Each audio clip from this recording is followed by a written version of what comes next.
काम अधूरा नहीं, पूरा कीजिए। सब्सक्राइब के साथ साथ घंटी जरूर बजाइए। जय हिंद दोस्तों, स्वागत है आप सभी का एक बार फिर से हमारे YouTube चैनल दी कॉपी पेन में। तो आज हम लोग आपके सामने एक नया लेसन बाल विकास के आधार एवं उनको प्रभावित करने वाले कारक, इस पे हम लोग चर्चा करेंगे। ठीक है, तो ये जो लेसन है इसमें हम लोग को सिर्फ इतना ही पढ़ना है कि वंशानुक्रम के बारे में थोड़ा सा पढ़ना है। ठीक है, और वंशानुक्रम के जो नियम हैं उनमें ज़्यादा डिटेल में नहीं पढ़ेंगे, और वातावरण के बारे में भी थोड़ा सा पढ़ लेंगे कि उनको वंशानुक्रम और वातावरण, ठीक है, बालक के जो विकास में वंशानुक्रम और वातावरण कैसे प्रभावित करते हैं बाल विकास को। ठीक है, तो इस लेसन से संबंधित कुछ महत्वपूर्ण प्रश्न है, लघु उत्तरीय प्रश्न है, ठीक है, अति लघु उत्तरीय प्रश्न है।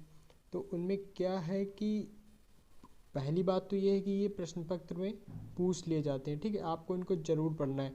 तो कुछ प्रश्न है जो पहले की परीक्षा में आए हुए हैं तो उनको तो पढ़ना ही है। ठीक है, साथ में जो अन्य प्रश्न भी आते हैं उनको भी देखते चलना है। तो चलिए शुरुआत करते हैं हम लोग अपने पहले प्रश्न से। तो पहला प्रश्न जो है लिखा है कि वंशानुक्रम से आपका क्या तात्पर्य है। ठीक है, वंशानुक्रम से आपका क्या तात्पर्य है। तो वंशानुक्रम का जो साधारण अर्थ क्या होता है कि भाई माता पिता और पूर्वजों के गुणों का संतान में प्रवेश करना। ठीक है, यानी जो माता पिता या उनके पूर्वज के जो गुण रहेंगे वो किसमें, संतान में प्रवेश करना। परंतु यह विवादग्रस्त प्रश्न है कि क्या माता पिता से उत्पन्न संतानों के गुण समान हो। प्रायः ऐसे देखने में आता है कि जैसे जैसे माता पिता होते हैं वैसे ही उनकी क्या होती, उनकी वैसे ही उनकी संतान होती है। स्पष्ट है कि बालक को न केवल अपने माता पिता से अपितु अपने पूर्वजों से भी शारीरिक और मानसिक गुण प्राप्त होते हैं। इसी को वंशानुक्रम, वंशक्रम या आनुवांशिकता के नाम से पुकारते हैं। ठीक, तो ये हो गया वंशानुक्रम के बारे में। अब अगला जो प्रश्न है हमारा वो है कि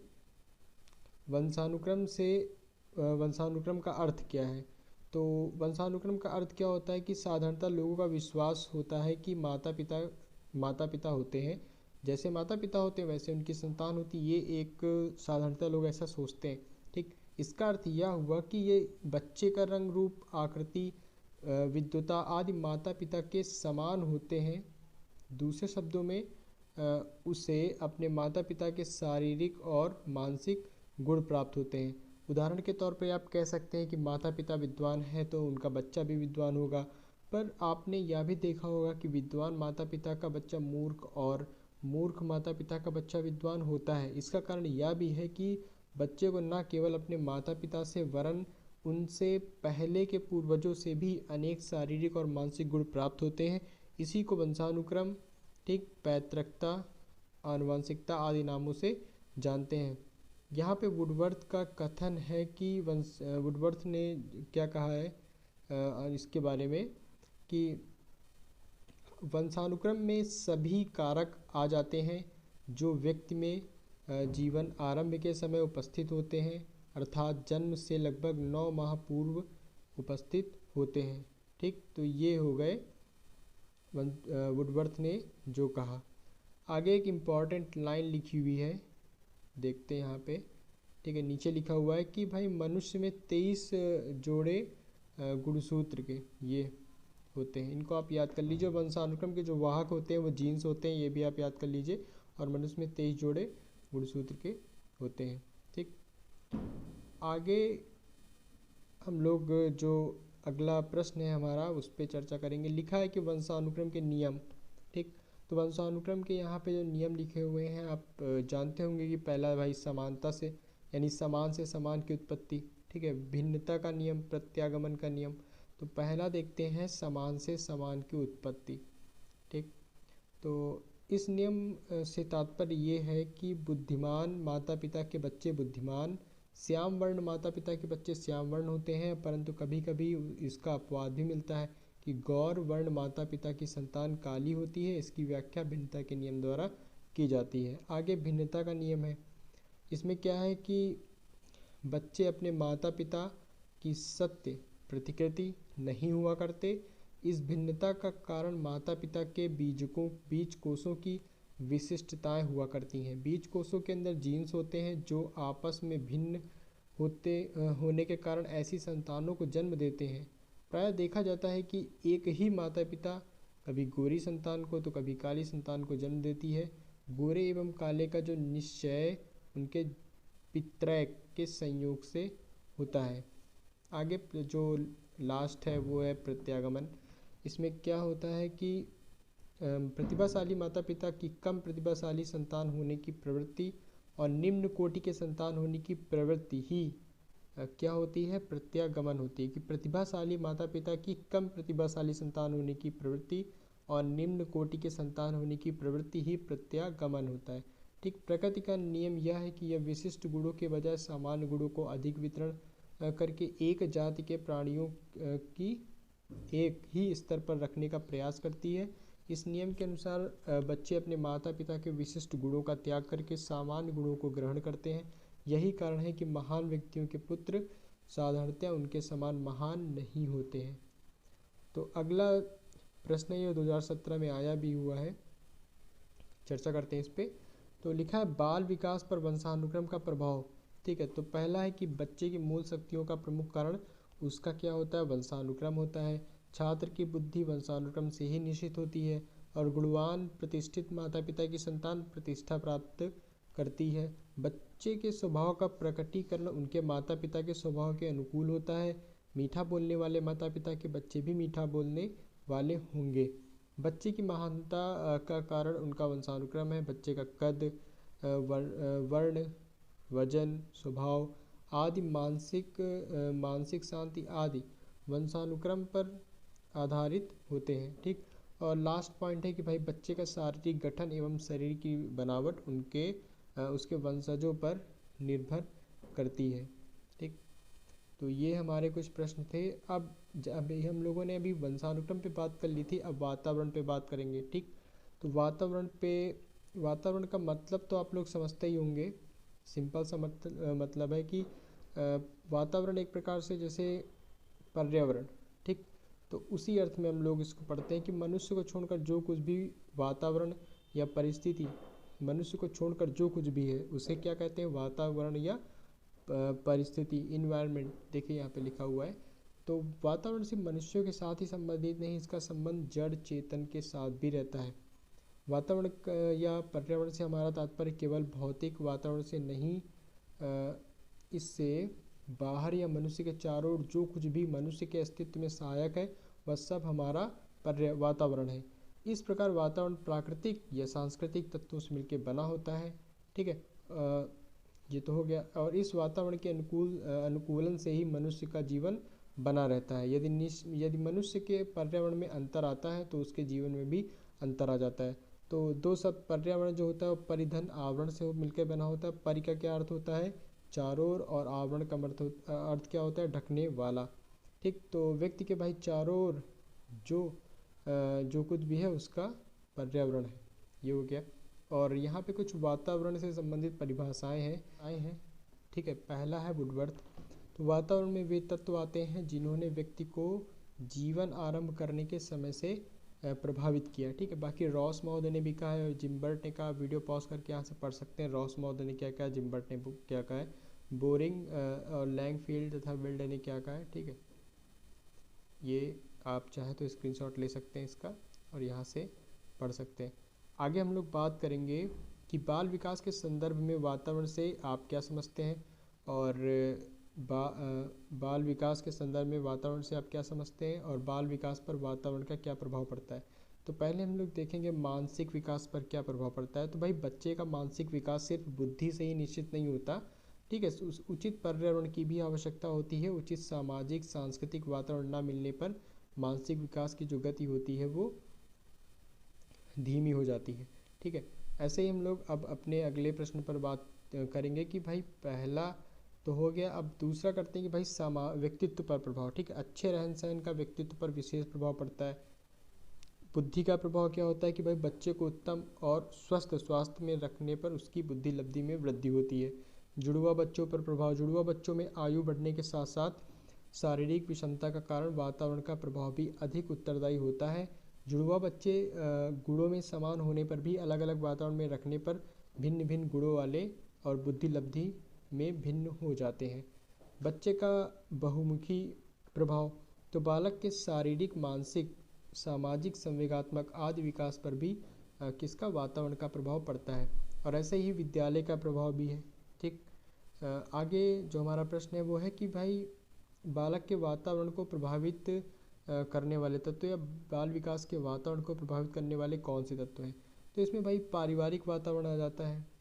पारिवारिक वातावरण, ठीक, कि भाई पारिवारिक वातावरण के ही जो फलस्वरूप बच्चे के व्यवहार तथा आचार विचार में अंतर दिखाई देता है। माता के मानसिक विचारों तथा भावों का प्रभाव बालक के विकास पर पड़ता है। माता पिता के चरित्र, स्वभाव एवं आचार विचार का प्रभाव भी बालक पर पड़ता है। ठीक, और एक निश्चित वातावरण में रहने वाले बालकों का व्यवहार वातावरण के बालकों से भिन्न होता है। ठीक, जो एक निश्चित वातावरण में रहने वाले बालकों का व्यवहार वातावरण के बालकों से भिन्न होता है। ऐसे ही सामाजिक वातावरण में भी क्या है कि ऐसा मतलब प्राय देखा जाता है ना कि बच्चे को जन्म के बाद समाज से अलग कर दिया जाए तो उनमें मानवीय गुणों एवं योग्यताओं का विकास क्या नहीं हो पाता। ठीक है, तो इस तरह के प्रमाण कई अध्ययनों से मिले हैं। वैसे मानव को समाज से अलग करना एक असंभव कार्य है, किंतु कुछ ऐसे मानव मिले हैं जिन्हें बचपन से ही समाज से अलग करना पड़ा तथा वे पुनः मानव समाज में लाए गए तो पाया गया कि भाई उनमें मानवोचित गुणों का विलोप हो गया था। गोर्डन का अध्ययन इसका प्रमाण है। ऐसे हम लोग आगे विद्यालयी वातावरण के बारे में बात करेंगे। विद्यालयी वातावरण के बारे में, तो विद्यालयी वातावरण बालक के विकास में प्रमुख भूमिका निभाता है। विद्यालय ही वह स्थान है जहाँ बालक की मानसिक शक्तियों का विकास होता है। शिक्षा संस्थाएं ही बालक के मानसिक, सामाजिक, संवेगात्मक विकास के लिए प्रेरणा प्रदान करती हैं, जहां बालक अनेक साथियों के संपर्क में आता है। इस प्रकार शीघ्रता से उसका सामाजिकरण होता है। विद्यालय में लगभग सभी स्थानों पर प्रतियोगिता होती है। प्रतियोगिता बालक के सामाजिकरण में सहायता करती है और विद्यालय अनेक प्रकार के बालक के व्यक्तित्व का विकास करता है और विद्यालय के शिक्षक तथा विद्यालय का अनुशासन बालक के विकास में अनुकूल वातावरण उत्पन्न करते हैं। तो ये प्रभावित करने वाले कारक थे। आगे हम लोग संचार माध्यम देखते हैं। ठीक है, उसी के अंतर्गत है अगला पॉइंट। तो आधुनिक युग में संचार माध्यम, आधुनिक युग में संचार माध्यम बालक के वातावरण को सबसे अधिक प्रभावित करते हैं। आधुनिक समय में क्या है कि भाई जो बालक विद्यालय से अधिक संचार माध्यम हो, जैसे रेडियो हो गया, टेलीविज़न हो गया, कंप्यूटर हो गया आदि से ज़्यादा सीखते हैं और अधिगम के साथ साथ इन माध्यमों से मनोरंजन भी होता है तथा इन साधनों का प्रयोग बालक तथा अभिभावक अपनी सुविधा अनुसार कर सकते हैं। वर्तमान समय में विद्यालय भी संचार माध्यमों के द्वारा शिक्षा दे रहे हैं। दूरस्थ शिक्षा इसका उदाहरण है। ठीक, आगे अगला जो प्रश्न है वो 2018 में भी आया हुआ है कि भाई बालक विकास में वंशानुक्रम तथा वातावरण का सापेक्षिक महत्व का वर्णन करिए। ठीक, तो इनमें क्या है कि भाई बालक की शिक्षा तथा विकास में वंशानुक्रम तथा वातावरण दोनों का योग रहता है। बालक के विकास में वंशानुक्रम तथा वातावरण दोनों का अलग अलग महत्व नहीं है। हम बालक के व्यवहार को निम्नलिखित प्रकार से स्पष्ट करते हैं कि भाई बालक का व्यवहार बराबर वातावरण गुणे वंशानुक्रम। ठीक, वातावरण वंशानुक्रम का जो गुणा होता है वो किसके बराबर होता है, बालक के व्यवहार के बराबर। ऐसे मैकाइवर था पेज ने कहा हुआ है और इसके बारे में भी जो कुछ भी है काफ़ी लंबा है, इसमें ज़्यादा आपको पढ़ना नहीं है। ठीक है, अगर चाहें आप इसको पढ़ना तो यहाँ पे आप स्क्रीनशॉट लेके पढ़ सकते हैं, बाकी उतना इम्पोर्टेंट है नहीं। जो इम्पोर्टेंट था वो आगे 3-4 लाइनों में स्पष्ट रूप से कर दिया गया है। ठीक, और यहाँ पे वुडवर्ड का कथन है, यहाँ पे आप इसको पढ़ सकते हैं। देखते हैं क्या लिखा हुआ है कि यह पूछना निरर्थक है कि व्यक्ति के विकास के लिए वंशानुक्रम तथा वातावरण में से कौन अधिक महत्वपूर्ण है। दोनों में से प्रत्येक पूर्ण रूप से महत्वपूर्ण है। ठीक, तो वुडवर्थ ने भी इसको स्वीकारा कि वंशानुक्रम और वातावरण का संबंध जोड़ के समान न होकर गुणा के समान अधिक है। इसी कारण व्यक्ति इन दोनों तत्वों का गुणनफल है, योगफल नहीं। ठीक, आगे उसी प्रश्न से रिलेटेड क्रो एंड क्रो का भी कथन है यहाँ पे, इसको आप पढ़ना चाहें तो पढ़ लीजिए, ठीक है। बाकी पीछे जो आपने जितना पढ़ा उतना काफ़ी है। अभी हम लोग चलते हैं अपने अति लघुत्तरीय प्रश्नों की ओर, ठीक। तो इनको तो आप ज़रूर याद कर लीजिए ज़्यादा, ठीक है। एक एक लाइन के होते हैं, ज़्यादा बड़े नहीं हैं। तो पहला है कि वातावरण को कितने भागों में बांटा जा सकता है। तो आंतरिक वातावरण, बाह्य वातावरण। आंतरिक वातावरण का तात्पर्य होता है कि व्यक्ति के शरीर में विद्यमान परिस्थितियों से, और बाह्य वातावरण के क्या तात्पर्य, घर, परिवार, विद्यालय व समाज में उपलब्ध परिस्थितियों से। और वंशानुक्रम के 3 प्रकार अभी आप लोगों ने पढ़ा था, कौन कौन से समान की उत्पत्ति, भिन्नता का नियम और प्रत्यागमन, ठीक। और वंशानुक्रम से आप क्या समझते हैं, वुडवर्थ की जो परिभाषा वुडवर्थ ने जो बोला था उसकी परिभाषा आप लोग याद कर सकते हैं कि वंशानुक्रम में वे सभी कारक आते हैं जो व्यक्ति में जीवन आरंभ के समय उत्पन्न होते हैं, जन्म से लगभग 9 माह पूर्व उत्पन्न होते हैं। ऐसे ही जैविक कारक के उत्तरदायी कौन है। तो जैविक कारक के उत्तरदायी कौन होते हैं, ये जैविक कारक के उत्तरदायी माता पिता होते हैं। और सामाजिक कारक के उत्तरदायी कौन होते हैं, सामाजिक कारक का उत्तरदायी आसपास का जो वातावरण होता है वो होता है। अगला जो प्रश्न है वो है पर्यावरण के प्रकार। तो भाई प्राकृतिक पर्यावरण और सामाजिक पर्यावरण, ये 2 प्रकार हो गए। और डार्विन के 3 सिद्धांत के नाम लिखिए। तो एक है जीवन एक संघर्ष, ठीक है। प्रकृति, वर्णवाद और योग्यतम की उत्तरजीविता। तो ये कुछ प्रश्न थे। आशा करता हूँ कि आप लोग प्रश्न को अच्छे तरीके से समझे होंगे और नॉर्मल प्रश्न थे, ठीक है। आप एक बार पढ़ेंगे तो ज़रूर समझ में आ जाएगा। तो इसी के साथ आज का जो हमारा वीडियो है यहीं पे समाप्त होता है। और वीडियो में अंत तक बने रहने के लिए आपका बहुत बहुत धन्यवाद। और अगर चैनल पे नए हैं तो सब्सक्राइब ज़रूर करिए और दोस्तों तक भी पहुंचाइए। और साथ ही साथ आप सभी को शुभ दीपावली।